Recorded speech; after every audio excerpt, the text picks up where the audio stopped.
Qu'est-ce qui lui arrive à la 2? Il faut faire chauffer l'appareil ou...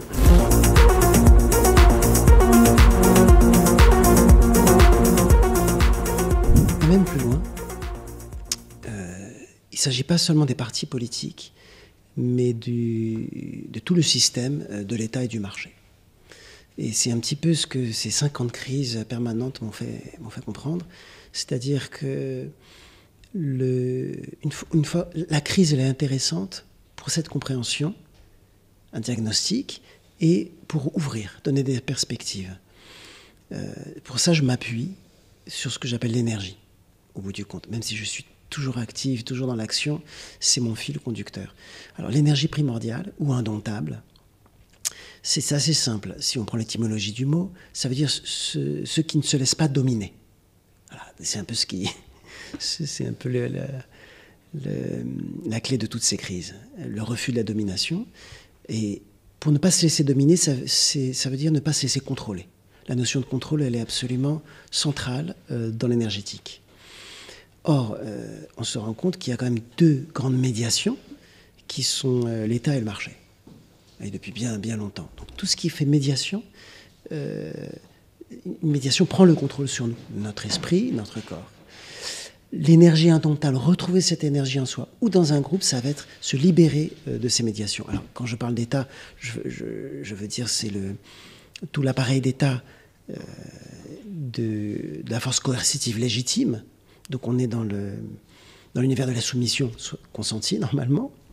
Et puis le marché, c'est tout simplement l'univers de l'offre et la demande, avec l'univers concurrentiel de profit et de dépendance. Évidemment, les deux sont complètement liés. Comme on dit, profiter du contrôle, contrôler le profit. Et ça, c'est très important déjà de se rendre compte de ça, que l'État et le privé, le public et le privé, sont complètement liés. L'État pour le contrôle, le privé pour le profit. Bon. Une fois qu'on sait ça, il y a un certain nombre d'énergies intermédiaires qui vont nous détourner de l'énergie primordiale. C'est-à-dire que cette énergie primordiale qui est cette sensation de ne pas être dominé, de ne pas avoir un contrôle qui fait médiation, donc d'être en connexion directe avec soi-même ou avec l'autre, ou avec le groupe, voire avec le monde et l'univers, cette énergie, elle peut être détournée.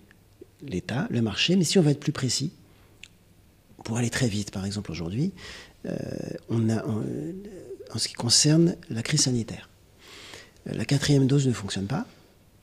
En tout cas, ça n'a pas pris auprès des populations. Ça, j'ai pu le voir dans mes multiples voyages. Ça prend nulle part.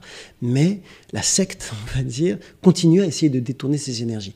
Et aujourd'hui, l'appareil juridique fait partie de ce détournement d'énergie. Je vais être très précis. Je vois beaucoup de mes collègues faire des rapports au Sénat, aller dans des commissions, et les avocats, mes amis qui sont engagés dans toutes ces actions. Et en fait, on perd un temps fou.